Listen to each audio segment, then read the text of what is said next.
Soalan yang kedua, suami ni panas baran. Adakah kita perlu bersabar ataupun sebaliknya? Okay, baik. Ini pun sama jugalah dalam kehidupan kita ini. Allah sebut, la yukallifullahu nafsan illa wus'aha. Allah tidak akan membebankan seseorang itu melainkan dengan kemampuan. Sebenarnya apabila kita diberi ujian, maka Allah Ta'ala sebenarnya telah meletakkan kemampuan kita mengikut ujian yang telah diberikan. Sebab itulah ujian kita dalam kehidupan ini berbeza-beza. Berbeza-beza, tak sama di antara satu sama lain. Sebab apa? Sebab Allah mengetahui kemampuan kita untuk berhadapan dengan ujian-ujian yang Allah Ta'ala bagi. Jadi, ada setengah wanita dia diberi ujian dengan suami yang panas baran, pukul. Kadang-kadang bila perkataan kita sebut sabar. Sabar ni satu benda yang kita sebut di mulut, tetapi apabila kita tidak berhadapan dengan satu keadaan itu, kita tidak boleh cakap tentang soal sabar. Sebab sabar ni kita hanya boleh rasa apabila kita berhadapan dengan ujian tu.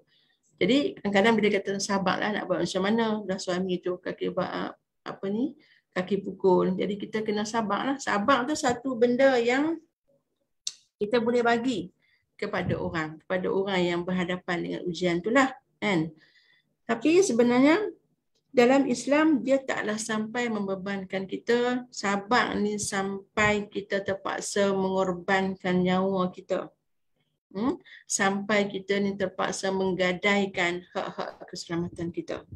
Jadi apabila kita berhadapan dengan suami yang contohlah ada di kalangan kita ni diuji dengan suami yang panas baran, dia ada banyak kaedah. Banyak kaedah.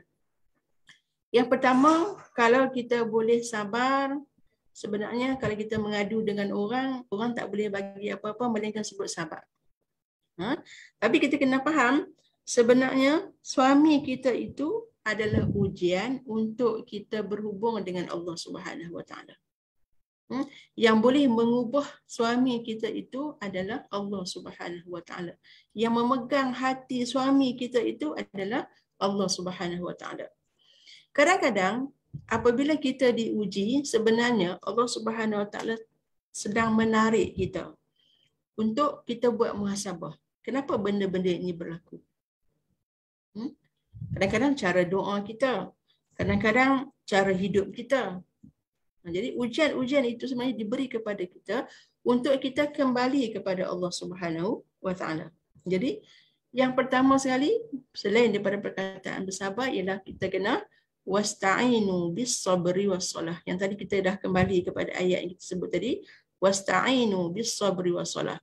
Yang pertama ialah hendaklah kamu meminta pertolongan dengan cara sabar dan solat. Sabar. Bila sebut sabar ni ada orang akan marah dah sebab Ustazah bolehlah sebut sabar sebab Ustazah tak sebut tak duduk di tempat saya. Jadi tapi sabar ini bukan disebut oleh Ustazah, tapi Allah Ta'ala sebut wasta'inu bis sabri was salah. Jadi yang pertama ialah sabar. Sabar itu kena digabung jalinkan dengan as-salah. Apa maksud as-salah? Kita berdoa kepada Allah Subhanahu Wa Taala dengan sesungguh-sungguhnya supaya Allah Ta'ala beri kita jalan. Kadang-kadang dengan sebab kita jauh daripada Allah, maka Allah Ta'ala beri ujian ini supaya kita kembali kepada Allah Subhanahu Wa Taala. Minta pertolongan Allah. Tapi bila kita dah minta pertolongan Allah, kita dah bersabar, kita rasa macam dengan kemampuan kita sebagai manusia biasa ni dah tak boleh, maka Islam mengatur cara-cara, jalan keluar untuk kita keluar mencari hak-hak kita sebagai seorang isteri. Jadi kita ada undang-undang. Kita ada undang-undang. Kalau dah sampai tak boleh, sampai dia menggugat keselamatan kita, kalau dia menggugat nyawa kita, menggugat kedudukan kita, sampai kita tak ada rasa keselamatan, maka kita boleh memohon pada undang-undang Islam. Saya sebut tadi, ada beberapa cara untuk kita keluar daripada perkahwinan ini. apabila mana dia tidak boleh memberikan manfaat mawaddah warahmah. Sebab perkahwinan ni dia sebenarnya menggembirakan di antara kedua-dua belah pihak. Tetapi kalau sebelah pihak saja yang merasakan perkahwinan itu, keseronokan perkahwinan itu, seorang lagi dia rasa dizalimi, maka perkahwinan itu bukanlah perkahwinan yang diiktiraf. Sebab tujuan perkahwinan ialah untuk mewujudkan sakinah, ketenangan, mawaddah, warahmah.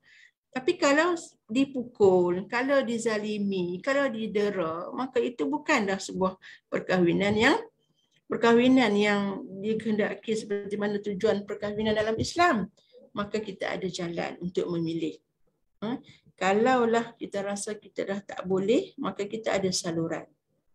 Carilah undang-undang Islam untuk kita keluar daripada kelompok yang kita rasa benda tu kalau kita tunggu, dia akan menyebabkan kita bukan semakin dekat dengan Allah, kita akan semakin jauh sebab kita jadi seorang yang tidak redha dengan ketentuan. Kita menyalahkan takdir Allah Subhanahu Wa Taala.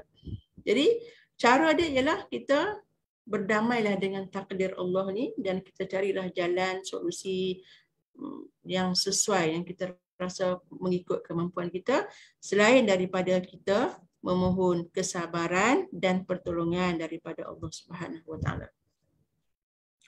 Baik, selesai soalan yang kedua.